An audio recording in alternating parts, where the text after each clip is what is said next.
அனைவருக்கும் கோபிநாத்தின் அன்பு வணக்கங்கள் நண்பர்களே. மறக்காமல் இந்த பதிவு உங்கள் நண்பர்களோடையும் உறவினர்களோடையும் பகிர்ந்துக்குங்க. ஏன் நம்ம அப்படி கேட்டுக்கொள்கிறோம் அப்படின்னா, பெரும்பாலும் எல்லாத்துக்குள்ளேயும் என்ன ஒரு எண்ணம் இருக்குது அப்படின்னா, பெரிய கார்த்திகை அன்னைக்கு வீடு முழுக்க விளக்கு ஏற்றினால் லக்ஷ்மி கடாட்சம் உண்டாகும் அப்படிங்கிற ஒரு எண்ணம் இருக்குது. அதில் எந்த மாற்று கருத்துமே இல்லை. அந்த பரணி தீபம் ஏற்றினதுக்கப்புறமும் அதே போல் மகா தீபம் ஏற்றினதுக்கப்புறமும் வந்துட்டு வீடுகளில் விளக்கேற்றுறது பாரம்பரியமாக நம்ம சமூகத்தில் இருந்து வருகிறது. அதில் எந்த மாற்று கருத்தும் இல்லை. ஆனால் ஒரு விஷயத்தை நல்லா தெரிஞ்சுக்குங்க. இந்த கார்த்திகை மாதத்தோட சிறப்பே மாலை நேரங்களில் விளக்கு ஏற்றுவது தான் அப்படிங்கிறத நல்லா புரிஞ்சுக்கணும். இது யாருக்குமே தெரியறது இல்லை. அதனால தான் நான் கேட்டுக்கிட்டேன், மறக்காமல் இந்த பதிவை உங்கள் நண்பர்களோட பகிர்ந்துக்குங்க அப்படின்னு. ஏன்னா இந்த மாதம் முழுவதும் எல்லா இடங்களிலும் மாலை நேரத்தில் அவரவர் வீட்டில் விளக்கு எரியும் பட்சத்தில் கண்டிப்பாக அவர்கள் வீட்டில் இருக்கக்கூடிய குறை நிவர்த்தி அடைந்து கண்டிப்பாக அவர்கள் வாழ்க்கை மேம்படும் அப்படிங்கிறது தான். அது எப்படி, ஏன் அப்படிங்கிறத பற்றி தான் இந்த தொகுப்பில் ரொம்ப தெளிவாக பார்க்க இருக்கும். ஏன் சொல்கிறோன்னா, இந்த தமிழ் மாதம் கார்த்திகை அப்படிங்கிறது சூரிய பகவான் விருட்சக ராசியில் சஞ்சரிக்கின்ற காலத்தை தான் நம் கார்த்திகை மாதம் அப்படின்னு சொல்கிறோம். மற்ற நாட்களில் நீங்கள் விளக்கேற்றுறதை காட்டிலும் இந்த கார்த்திகை மாதத்தில் நீங்கள் விளக்கேற்றுறது ஆக சிறந்த சிறப்பான பலன்களை உங்களுக்கு கொடுக்கும் அப்படின்றதுனால தான் நாங்கள் சொல்கிறோம். என்னன்னா, சாயந்தர நேரத்தில் கட்டாயமாக கார்த்திகை மாதத்தில் வீட்டில் விளக்கு ஏற்றிருக்கணும். வீட்டுக்கு வெளியே வாசல்லையும் விளக்கு ஏற்றணும். அப்படி ஏற்றுறதுக்கு முன்னாடி வீட்டுக்கு வெளியே கோலம் போட்டு அதுக்கு மேலே விளக்கு ஏற்றலாம். கிழக்கு முகமாக ஏற்றலாம் அல்லது மேற்கு முகமாக ஏற்றலாம். செல்வ செழிப்பு உண்டாகி உடல் நலம் பெற்று வாழ வேண்டும் என்றால் கிழக்கு நோக்கி ஏற்றுங்கள். அதே போல கடன் தீர வேண்டும் என்று நினைத்தால் மேற்கு நோக்கி ஏற்றலாம். அதுக்கு விதிகள் என்ன சொல்லப்பட்டிருக்கு அப்படின்னா, கட்டாயமாக அகல் விளக்கு தான் ஏற்றணும். சில பேர் வெள்ளி விளக்கு சொல்கிறாங்க, எங்களால் வாங்கி ஏற்ற முடியாது. குத்து விளக்கு சொல்கிறாங்க, கண்டிப்பாக எங்களால் வாங்க முடியாது. அப்படி இப்படின்னு எதையும் போட்டு குழப்பிக்காதீங்க. அகல் விளக்கு ஆக சிறந்த விளக்கு. அதை சுத்தப்படுத்திட்டு கொஞ்சமாக மஞ்சள் குங்குமம் வச்சு வாசலில் நீங்கள் விளக்க வச்சு எண்ணெய் ஊற்றி, எண்ணெய் நல்லெண்ணெய் அல்லது நெய் ரெண்டு தான் பயன்படுத்தணும். நல்லா தெரிஞ்சுக்குங்க இந்த விஷயத்தை. இந்த ரெண்டில் ஏதாச்சும் ஒன்று தான் பயன்படுத்தி விளக்கு ஏற்றணும். நெய் ஏன் சொல்கிறாங்கன்னா, எல்லா தேவர்களும் பசுமாட்டில் குடியிருக்கின்றார்கள். அதனால் பசுவிடம் இருந்து கிடைக்கும் அந்த பாலை கறந்து அதிலிருந்து நெய் எடுத்து நீங்கள் தீபம் ஏற்றும் போது அனைத்து தேவர்களுடைய வசியமும் உங்களுக்கு உண்டாகும் அப்படிங்கிறனால தான் அப்படி சொல்கிறாங்க. நல்லெண்ணெயும் அதே போல தான். இப்போ இந்த ரெண்டில் விளக்கேற்றுறது ரொம்பவே சிறந்தது. கிழக்கு அல்லது மேற்கு முகம் நோக்கி ஏற்றலாம். வீட்டு வாசலில் நீங்கள் ஏற்றுறீங்க அப்படிங்கும்போது சுற்றி பூவால் அலங்காரம் பண்ணுறதுல எந்த தவறும் கிடையாது. செம்மண் கரை கட்டினாலும் கட்டலாம். நம்ம கோலம்னா ரொம்ப சாதாரணமாக நினச்சிக்கிட்டு இருக்கோம். அது சக்கரம். நம்ம நிறைய கேள்விப்பட்டிருப்போம், ஸ்ரீ சக்கரம், கோமதி சக்கரம், இந்த மாதிரிலாம் சொல்கிறோம் இல்லைங்களா? அந்த மாதிரி நீங்கள் வரையக்கூடிய ரங்கோலி அல்லது சிக்கு கோலம் எல்லாமே சக்கரம். அதில் தெய்வம் ஆவாகனம் ஆகும். மகாலட்சுமி அங்கே ஆவாகனம் ஆவாங்க. பெரும்பாலும் சொல்லுவாங்க, இந்த கார்த்திகை மாதத்தில் எல்லா நீர்நிலைகள்லையும் பெருமாள் இருப்பார் அப்படின்ட்டு. அதில் குளிச்சுட்டு அதுக்கப்புறமா நீங்கள் விளக்கேற்றுறது இன்னும் சிறப்பான பலன். அதாவது உங்கள் வீட்டுக்கு செல்வ செழிப்பை உண்டாக்கி தரும் அப்படின்னு குறிப்பிடப்படுது. அதனால் மறக்காமல் சாயந்தர நேரத்தில் எக்காரணம் கொண்டும் கார்த்திகையில் விளக்கு ஏற்றாமல் இருக்க வேண்டாம். நம்ம சொன்ன சாதாரண நாட்களில் அகல் விளக்கு ஏற்றுங்க. பெரிய கார்த்திகை வருதுன்னா வாசலில் குத்து விளக்கு ஏற்றுங்க. அது இன்னுமே சிறப்பான பலனை உங்களுக்கு உண்டாக்கி தரும் அப்படின்னு தான் நம்ம குறிப்பிட்டு சொல்ல வேண்டியது இருக்குது. சரி, இப்போ இதுக்கு பின்னாடி ஏன் இந்த கார்த்திகை மாதத்தில் இவ்வளோ சொல்கிறாங்க, விளக்கு வீட்டு வாசலில் ஏற்றுங்க, வாசலில் ஏற்றுங்க, அதே போல் பூஜை அறையில் ஏற்றுங்கன்னு சொல்வதற்கான காரணத்தை நாம் தெரிந்து கொள்ள வேண்டும். கார்த்திகை அப்படிங்கிறது கார்மழை காலம், நல்ல மழை பெய்யக்கூடிய காலகட்டம். இங்கே என்ன இருக்கும் அப்படின்னா, நல்ல மழை பெஞ்சிட்டு இருக்குன்னா இந்த சீதோஷ நிலை ரொம்ப குளிர்ந்து காணப்படும். அதே போல் நம்ம உடலும் அதுக்கு பழகி போயிருக்கும். பார்த்தீங்கன்னா ரொம்ப ஜில்லுன்னு இருக்கும். செரிமானமே ஆகாது இந்த காலகட்டங்களில். ஏன்னா உடலில் அக்னி தணியும் போது செரிமானம் சரியாக ஆகிறது இல்லை. இதை நல்லா ஞாபகம் வச்சுக்கோங்க.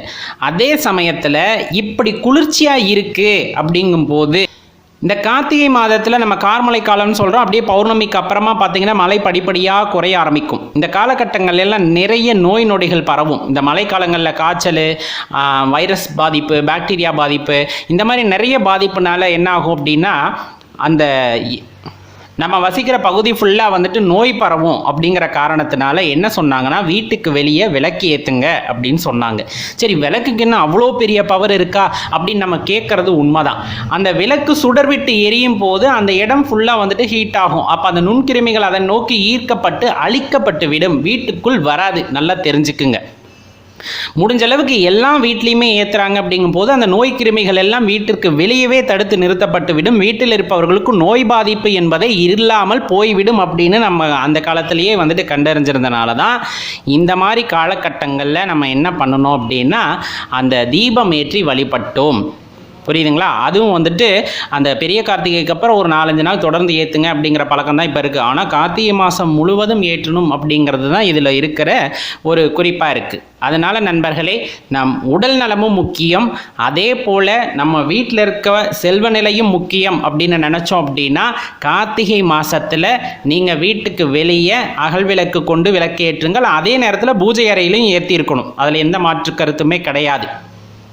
அந்த காலகட்டத்தில் விஷ்ணு பகவானை மனசில் நினச்சிக்கிட்டு விளக்கு ஏற்றுங்க. அதே போல் நீங்கள் சாமி உங்கள் இஷ்ட தெய்வம் எதுவாக இருந்தாலும் நினைத்து ஏற்றலாம். கார்த்திகை மாதத்தில் எல்லா நாளும் எங்களால் ஏற்ற முடியாது அப்படிங்கிறவங்க குறைந்தபட்சம் திங்கள் கிழமையாவது ஏற்றுங்கள். சோமவாரத்தில் கார்த்திகை சோமவாரம் ஈசனுக்கு மிகவும் உகந்த விரத காலம் அப்படின்னு குறிப்பிடப்படுது, மறந்துட வேண்டாம். அதனால குறைந்தபட்சம் நீங்கள் அந்த திங்கள் கிழமையிலாவது வீட்டிற்கு வெளியிலும் உள்ளேயும் மாலை நேரத்தில் விளக்கேற்றி ஈசனை மனதார வழிபட்டால் நீங்கள் கேட்டதெல்லாம் கிடைக்கும் நண்பர்களே. அதனால தான் இந்த விழிப்புணர்வை எல்லாத்துக்கும் ஏற்படுத்தணும்னு உங்ககிட்ட கேட்டுக்கொள்கின்றேன். மறக்காமல் இந்த பதிவை உங்கள் நண்பர்களோடையும் பகிர்ந்துக்குங்க. கார்த்திகை மாதம் முழுவதும் மாலை நேரத்தில் வீட்டிற்கு வெளியே அகல் விளக்கை ஏற்றி வையுங்கள். அதில் ஒத்த விளக்கு ஏற்றணும், ரெட்டை விளக்கு ஏற்றணும், 3 விளக்கு ஏற்றணும், எந்த கணக்கும் இல்லை. நீங்கள் உங்கள் மனசுக்கு எது உகந்ததாக தோணுதோ அத்தனை ஏற்றலாம். 27 கூட ஏற்றலாம். 27 நட்சத்திரத்துக்காக நான் ஏற்றுறேன் அப்படின்னு கூட ஏற்றுங்க. அதெல்லாம் எந்த தவறும் கிடையாது. உங்களோட நலம், அதே போல் உங்கள் வீட்டோட செல்வ நிலை ரொம்ப முக்கியம்னு நினச்சோம் அப்படின்னா கட்டாயமாக கார்த்திகை மாதம் மாலை நேரத்தில் விளக்கு ஏற்றுவது ரொம்பவும் முக்கியம் நண்பர்களே. வீட்டில் விளக்கு ஏற்றுறது ரொம்பவே சிறப்பான ஒரு விஷயம்னு எல்லாத்துக்குமே தெரியும். பெரும்பாலும் விளக்கு ஏற்றும் போது ஏற்படுகின்ற ஒளியானது வீட்டில் இருக்கின்ற இருளை போக்குவதுடன் நமது மனதில் இருக்கின்ற இருளையும் சேர்த்துதான் போக்குகின்றது என்று குறிப்பிடப்படுகின்றது. பெரும்பாலும் விளக்கு ஏத்துறனால பார்த்தீங்கன்னா லக்ஷ்மி கடாட்சம் நம்ம வீட்டில் உண்டாகும் அப்படின்னு குறிப்பிடுறாங்க. இப்ப என்னென்ன விளக்குல நீங்க விளக்கேற்றும் போது என்ன விதமான நன்மைகள் நமக்கு வந்து சேரும் அப்படிங்கறத தான் இந்த தொகுப்புல பார்க்க இருக்கோம். அகல் விளக்கு, அதாவது நம்ம மண்ணால் செய்யப்பட்ட விளக்கு அப்படின்னு சொல்லுவோம். இந்த திருக்கார்த்திகைக்கெல்லாம் இதை அதிகமா பயன்படுத்துவாங்க. இந்த விளக்கை பயன்படுத்தி நீங்க வீட்டுல விளக்கு ஏற்றும் போது உங்களுக்கு பிடித்த பீடைகள் விலகும் அப்படின்ட்டு குறிப்பிடப்படுது. அதே போல சகல செல்வங்களும் வந்து சேரும், துன்பங்கள் உங்களுக்கு குறைந்துவிடும் அப்படின்னு குறிப்பிடப்படுது. மன உளைச்சல்ல நீங்க இருந்தீங்க அப்படின்னா அந்த மன உளைச்சல் போகிடும் அப்படின்னு சொல்லப்படுது. மொத்தத்துல நிம்மதி கிடைக்க பெறும் அப்படின்னு குறிப்பிடுறாங்க. வீட்டுல வெள்ளி விளக்குல நீங்க விளக்கேத்துறீங்க அப்படிங்கும் போது அது குத்து விளக்கா இருக்கலாம், அல்லது காமாட்சி அம்மன் விளக்கா இருக்கலாம், இல்ல கஜலட்சுமி விளக்கா வேணாலும் இருக்கலாம். வெள்ளி விளக்குல நீங்க விளக்கேத்துனீங்கன்னா திருமகளோட அருள் உங்களுக்கு பூரணமா கிடைக்க பெறும் அப்படின்னு குறிப்பிடப்படுது. மகாலட்சுமியும் மகாவிஷ்ணுவும் வாசம் செய்வார்கள் அப்படின்னு குறிப்பிடப்படுது. அதனால வெள்ளியாலான விளக்குல தீபம் ஏற்றி நீங்க வழிபட்டீங்கன்னா வீட்டுல லக்ஷ்மி கடாட்சம் தங்கும் அப்படின்னு குறிப்பிடப்படுது. உங்களுக்கு சுக்கிர யோகம் கிடைக்கக்கூடிய வாய்ப்பு கிட்டும். அதே போல நிம்மதியா வாழ முடியும் அப்படின்னு குறிப்பிடுறாங்க. அதே போல பஞ்சலோக விளக்கு அப்படின்னு சொல்லுவாங்க. 5 விதமான உலோகங்களை கலந்து செய்யக்கூடிய விளக்காக அது கருதப்படுகின்றது.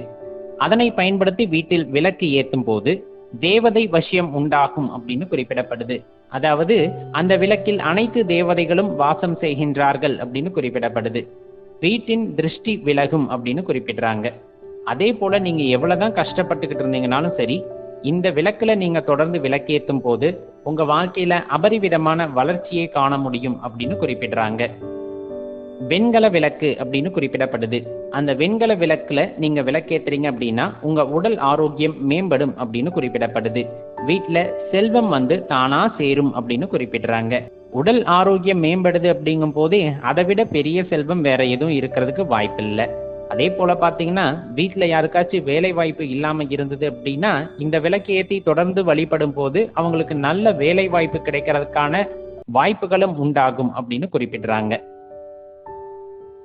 இரும்பு விளக்கு அப்படின்னு சொல்லப்படுறது, அதாவது சனி தோஷம் யாருக்காச்சும் இருக்கு அப்படிங்கும் போது, 7.5 சனியோ அஷ்டம சனியோ இந்த மாதிரி சனி திசையில யாராச்சும் வறுமையில இருந்தாங்கன்னா, அதே சமயம் வேலை இல்லாமலும் இருந்திருப்பாங்க, அவங்கெல்லாம் இந்த இரும்பு விளக்கு கொண்டு தீபமேற்றி வழிபட்டு வந்தா அவங்களுக்கு ஏற்படக்கூடிய எல்லா சிக்கல்களுமே தீர்ந்து போயிடும் அப்படின்னு சொல்லப்படுது. எந்த பிரச்சனையுமே அவங்களுக்கு இல்லாம போயிடும் அப்படின்னு குறிப்பிடுறாங்க. குத்து விளக்கு அப்படின்ட்டு அடுத்து நம்ம சொல்ல வர்றது, இதுல பல வகைகள் இருக்கிறதா சொல்றாங்க. அன்னப்பச்சி விளக்கு, கிளி விளக்கு, மயில் விளக்கு மற்றும் வேல் வடிவ விளக்கு அப்படின்ட்டு பல விதங்கள்ல குறிப்பிடப்படுது. இதுல நம்ம குறிப்பா எதை பயன்படுத்தணும்னு பார்த்தோம்னா, கூர்மையான மேல் பகுதி உடைய வேல் விளக்கை வீட்டில் பயன்படுத்தினா ரொம்பவே நல்லது அப்படின்னு குறிப்பிடுறாங்க. பறவைகள் உள்ள விளக்குகளை வீட்டுல பயன்படுத்தக்கூடாதுன்னு சொல்றாங்க. அதை ஆலயங்கள்ல வேணா நம்ம பயன்படுத்தலாம் அப்படின்னு குறிப்பிடுறாங்க. ஏன் பறவைகள் உள்ள விளக்குகளை பயன்படுத்தக்கூடாது அப்படிங்கிற கேள்வி நம்ம மனசுக்குள்ள திடீர்னு எழலாம். ஏன்னு பார்த்தோம்னா, அதுல விளக்கு ஏத்துனீங்கன்னா உண்டாகக்கூடிய எல்லா நன்மைகளையும் அந்த பட்சிகள் வீட்டில் விளக்கேற்றுவோம். ஒன்று காமாட்சி அம்மன் விளக்கு வச்சுருப்போம், இல்லை அகல் விளக்கு வச்சுருப்போம், இல்லை குத்து விளக்கு. ஒவ்வொருத்தருக்கும் ஒவ்வொரு பழக்கம் இருக்கும். இந்த விளக்கு ஏற்றினதுமே காலை மாலை விளக்கு ஏற்றுறாங்க அப்படிங்கும்போது ஒரு சில வீடுகளில் தானாக மலை ஏறட்டும்னு விட்டுருவாங்க. சில பேர் அவங்களே மலையேற்றி விடுவாங்க. ஒவ்வொருத்தருக்கும் ஒவ்வொரு பழக்கம் உண்டு. இப்போ இதில் என்னென்னா, அந்த எரிந்த திரி இருக்குது அல்லவா, அந்த எரிந்த திரி இது கொஞ்சம் தான் எரிஞ்சிருக்கு, மீதி இருக்கிறத பயன்படுத்தலாமா அப்படிங்கிற கேள்வி மனதுக்குள்ளிலும். அதை தெளிவாக கேட்டுக்குங்க. இப்போ அந்த திரி எரிந்திருக்கிறது அப்படிங்கும்போது அதை கண்டிப்பாக திருப்பி பயன்படுத்த வேண்டாம். புது திரி போட்டு பயன்படுத்துவது சிறப்பான விஷயம். இன்னொன்று, இந்த விளக்கு மலை ஏறினதுக்கப்புறமா விளக்கை சுத்தப்படுத்திட்டு அதுக்கப்புறமா ஏற்றுங்க. ஏன்னா இந்த கசடு இதெல்லாம் இருக்கும்போது அப்படியே ஏற்றக்கூடாது. உதாரணத்துக்கு சொல்லும்போது சொல்லுவாங்க, இப்போ நம்ம வீட்டில் சாப்பிட்றதுக்கு சாப்பாடு தட்டில் போட்டு சாப்பிட்றோம். சாப்பிட்டு முடிச்சிட்டோம் அப்படின்னா அதை சுத்தப்படுத்தணும் இல்லையா? இது ரொம்ப தெளிவாக தெரிந்து கொள்ள வேண்டிய விஷயம். ஒரு பயன்படுத்தப்பட்ட பொருளை சுத்தப்படுத்தி விட்டு தான் மீண்டும் பயன்படுத்த வேண்டும் அப்படிங்கிறது ஒரு மரபு. அந்த வகையில் விளக்காக இருந்தாலும் சரி, எரிந்த பின்னர் மலையேறிய பின்னர் அதை சுத்தம் செய்துவிட்டு பின்னர் விளக்கேற்றுவது சிறப்பானதாக இருக்கும். இப்போ சும்மா நம்ம விளக்கு திரி வாங்கி போட முடியாதுல்ல அப்படின்ட்டு நிறைய இருப்பாங்க இல்லையா? அவங்களாம் என்ன பண்ணலான்னா, திரியை சின்னதாக கட் பண்ணி வச்சுக்கலாம். நீங்கள் அப்புறமா அதை இப்போ ரெட்டை திரியாக போடணுங்கிறவங்க அதை திரிச்சு போட்டுக்கலாம், இல்லை ஒத்தையாக போடுறவங்க போட்டுக்கலாம். இப்போ அணையா விளக்கு ஏற்றுவாங்க, அது தொடர்ந்து எரிந்து கொண்டே இருக்குமா, அதில் எந்த பிரச்சனையும் இல்லை. ஆனால் நம்ம மலையேறக்கூடிய விளக்குகளை பயன்படுத்துகிறோன்னா சுத்தப்படுத்திட்டு ஏற்றுங்க, ரொம்ப முக்கியமான விஷயம். இப்போ அதே வீட்டில் விளக்கு அப்படிங்கும்போது காமாட்சி அம்மன் விளக்கு ஏற்றுறீங்கன்னா ஒற்றை விளக்காக ஏற்றலாம். ஆனால் அகல் விளக்கெல்லாம் ஏற்றும்போது 2 விளக்குகள், துணை விளக்குகள் இருக்கிற மாதிரி பார்த்துக்குங்க. இப்போ காமாட்சி அம்மன் விளக்கு ஒன்று ஏற்றுறோம், கூட அகல் விளக்கு ஒன்று ஏற்றலாமா? தாராளமாக ஏற்றலாம். குத்து விளக்கு ஒன்று ஏற்றலாமா? தாராளமாக ஏற்றலாம். எண்ணிக்கையெல்லாம் கிடையாது. எந்த அளவுக்கு வீட்டில் பிரகாசமாக இருக்கிறதோ அந்த அளவுக்கு வீட்டில் லக்ஷ்மி கடாட்சமானது அதிகரித்திருக்கும். அந்த ஒரு ஆற்றலை உங்களால் அங்கு உணர முடியும். வெளிச்சம் பரவ வீட்டில் நிம்மதி பரவும். அதை தெளிவாக தெரிஞ்சுக்குங்க. அப்போ இனிமேல் வீட்டில் விளக்கேற்றுறீங்க அப்படிங்கும்போது திரி பயன்படுத்திய திரியை மீண்டும் பயன்படுத்தாதீர்கள். அதுக்கு பதிலாக சின்னதாக நீங்கள் அதை கத்தரித்து வைத்து கொண்டு தேவைக்கேற்பவாறு பயன்படுத்திக்கலாம். விளக்கு ஏற்றுறோம், அந்த விளக்குக்கு என்ன விதமான எண்ணெய்களை பயன்படுத்துகிறோம் அப்படிங்கிறத பொறுத்து நமக்கு பலன்கள் இருக்குது அப்படின்னா நம்ம நம்பித்தான் ஆகணும். ஏன்னா பெரும்பாலும் அந்த எண்ணெய்கள்ல இருந்து வெளிப்படக்கூடிய அந்த ஆற்றலானது, அந்த கதிர்வீச்சானது நம் மீது படும்போது அதற்கு ஏற்றாற் போல நம்ம வாழ்வில் மாற்றம் ஏற்படும் அப்படின்னு குறிப்பிடுறாங்க. சரி, இப்ப என்னென்ன விதமான எண்ணெய்களை பயன்படுத்துறதுனால என்ன பலன் உண்டாகும் அப்படின்னு பார்க்கலாம். பெரும்பாலும் நெய் விளக்கு அப்படிங்கிறது கோயில்கள்ல சென்று ஏற்றுவோம். அதே போல நம்ம வீடுகள்லையும் ஏற்றி வைப்போம். அப்படி நெய் விளக்கு ஏற்றணும் அப்படின்னா நம்ம வீட்டில் இருக்கக்கூடிய கடன் தீரும் அப்படின்னு குறிப்பிடப்படுகிறது. அதே போல வருமானம் அதிகரிக்கும் அப்படின்னு சொல்றாங்க. நீங்க ஏதாச்சும் ஒரு காரியத்தை நினைத்திருந்தீங்கன்னா அந்த நினைத்த காரியம் நல்லபடியா நடந்து முடியும் அப்படின்னு சொல்றாங்க. ஏதாச்சும் கிரகதோஷம் உங்களுக்கு இருக்கு அப்படிங்கும் போது அந்த கிரகதோஷமானது நீங்க பெறும், செல்வம் சேரும், சுகம் உண்டாகும் அப்படின்னு குறிப்பிடுறாங்க. அடுத்து நல்லெண்ணெயில நீங்க விளக்கு ஏத்துறீங்க அப்படிங்கும் போது உங்களுக்கு ஏற்படக்கூடிய நோய்கள் எல்லாம் நீங்க பெறும் அப்படின்னு குறிப்பிடுறாங்க. ஆரோக்கிய குறைபாடு ஒருத்தருக்கு இருக்கு அப்படின்னா அவங்க வீட்டுல தொடர்ந்து நல்லெண்ணெயில விளக்கு ஏற்றும் போது அவங்களுக்கு ஆரோக்கியம் அதிகரிக்கும் அப்படின்னு சொல்லப்படுது. நவ கிரகங்களோட அருளும் உங்களுக்கு கிடைக்க பெறும் அப்படின்னு சொல்லப்படுது. தாம்பத்திய உறவு சிறக்கும், அனைத்து பீடைகளும் விலகும் அப்படின்னு குறிப்பிடப்படுது. தேங்காய் எண்ணெய் கொண்டு நீங்க விளக்கு ஏத்துறீங்க அப்படிங்கும் போது அனைவரையும் வசீகரிக்கக்கூடிய சக்தி உங்களுக்கு உண்டாகும். அதாவது உங்களோட முகப்பொலிவானது அந்த அளவுக்கு மாறும் அப்படின்ட்டு குறிப்பிடுறாங்க. உங்களோட பேச்சு அனைவரையும் வசீகரிக்கும் அப்படின்னு குறிப்பிடப்படுது. உங்களுக்கு தைரியம் உண்டாகி துணிவு உண்டாகும் அப்படின்னு குறிப்பிடுறாங்க. உங்க மனசுல ஏதாச்சும் குழப்பம் இருக்கு அப்படின்னா இந்த தேங்காய் எண்ணெய் கொண்டு விளக்கேற்றி வந்தீங்கன்னா மனதுல ஒரு தெளிவு உண்டாகும் அப்படின்னு குறிப்பிடப்படுது. அதே விளக்கெண்ணெய் கொண்டு நீங்க விளக்கேத்துறீங்க அப்படிங்கும் போது உங்களால் எண்ணிக்கூட பார்க்க முடியாத அளவிற்கான புகழ் உண்டாகும் அப்படின்னு குறிப்பிடப்படுது. உங்களோட குலதெய்வத்தோட அருள் பூரணமா உங்களுக்கு உண்டாகும். தேவதை வசியம் உண்டாகும் அப்படின்னு குறிப்பிடுறாங்க. அனைத்து செல்வங்களும் உங்களை தேடி வரும் அப்படின்னு குறிப்பிடப்படுது. வேப்ப எண்ணெய் கொண்டு நீங்க விளக்கேத்துறீங்க அப்படின்னா கணவன் மனைவிக்கிடையே ஒற்றுமை அதிகரிக்கும் அப்படின்னு குறிப்பிடப்படுது. மற்றவங்களோட உதவி நீங்க கேட்காமலே உங்களுக்கு கிடைக்க பெறும் அப்படின்னு சொல்றாங்க. இல்லறத்துல இன்பம் அதிகரிக்கும் அப்படின்னு குறிப்பிடப்படுது. வேப்ப எண்ணெயும் இலுப்ப எண்ணெயும் சேர்த்து நீங்க விளக்கேத்துறீங்க, அதாவது இந்த 2 எண்ணெயும் கலந்து நீங்க விளக்கேத்துறீங்கன்னா சகல ஐஸ்வர்யங்களும் உங்களுக்கு உண்டாகும் அப்படின்னு குறிப்பிடப்படுது. அதே சமயத்துல 3 எண்ணெயை கலந்துக்கிறோம். என்னன்னு பார்த்தா நெய், வேப்ப எண்ணெய், இலுப்ப எண்ணெய், இந்த 3ஐயும் கலந்து நீங்க விளக்கேத்துறீங்க அப்படிங்கும் போது உங்க வீட்டுக்கு பொருள் வந்து சேரும், அதே போல செல்வம் அதிகமாக சேரும் அப்படின்னு குறிப்பிடப்படுது. உங்க குலதெய்வ வழிபாட்டிற்கு மிகவும் ஏற்றது இந்த 3 எண்ணெயோட கலவை அப்படின்னு குறிப்பிடப்படுது. அதுலயே குறிப்பா சொல்ல போனோம்னா 5 எண்ணெய் கலந்து நீங்க வழிபாட்டுக்கு பயன்படுத்தலாம். என்னென்னு பார்த்தா விளக்கெண்ணெய், இலுப்ப எண்ணெய், நெய், நல்லெண்ணெய், தேங்காய் எண்ணெய், இந்த 5ஐயும் கலந்து நீங்க பயன்படுத்தினீங்கன்னா பராசக்தியோட அருள் கட்டாயம் உங்களுக்கு உண்டாகும் அப்படின்னு சொல்லப்படுது. மந்திர சித்தி உங்களுக்கு கிட்ட பெறும். கிரக தோஷம் இருந்தது அப்படின்னா அந்த கிரக தோஷம் நீங்க பெறும் அப்படின்னு குறிப்பிடப்படுது. நண்பர்களே, நம்ம இப்போ சொல்கிற விஷயத்தை விளக்கு வச்சதுக்கப்புறமா எக்காரணத்தை கொண்டு வீட்டில் செய்யாதீங்க. பெரும்பாலும் பெரியவங்க இருந்தாங்கன்னா இதை உங்களுக்கு அறிவுறுத்தி சொல்லிக்கிட்டே இருப்பாங்க. இல்லாத பட்சத்தில் இதை கண்டிப்பாக கேட்டு தெரிஞ்சுக்குங்க. நம்ம வீட்டில் விளக்கு 4:30 மணிக்கு மேலே சாயந்தரம் நேரத்தில் 6 மணிக்குள்ளே விளக்கேற்றிறது ரொம்பவே நல்ல பலன்களை கொடுக்கும் அப்படின்னு குறிப்பிடப்படுது. அதே போல் வீட்டில் விளக்கேற்றிட்டீங்க அப்படின்னா கட்டாயமாக சில விஷயங்களை நீங்கள் பண்ணக்கூடாது அப்படின்ட்டு இருக்குது. அது என்னங்கிறத முதல்ல தெரிஞ்சுக்குங்க. விளக்கு ஏற்றுறீங்க அப்படிங்கும்போது கட்டாயமாக முடியை விரித்து போட்டுக்கிட்டு இருக்காதீங்க.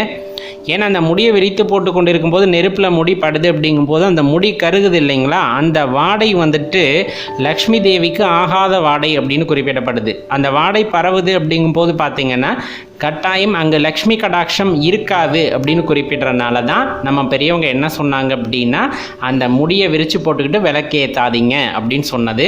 அதனால் அதை புரிஞ்சுக்கிட்டு அதுபடி செயல்படுறது ரொம்ப நல்ல பலனை உண்டாக்கும். சில பேர் என்ன பண்ணுவாங்கன்னா அந்த விளக்கு வச்சதுக்கப்புறம் தான் தலையை விரித்து போட்டுட்டு பேன் பார்க்குற வேலையெல்லாம் பார்ப்பாங்க. தயவு செஞ்சு நீங்கள் அப்படி பேன் பார்க்கவே வேண்டாம்.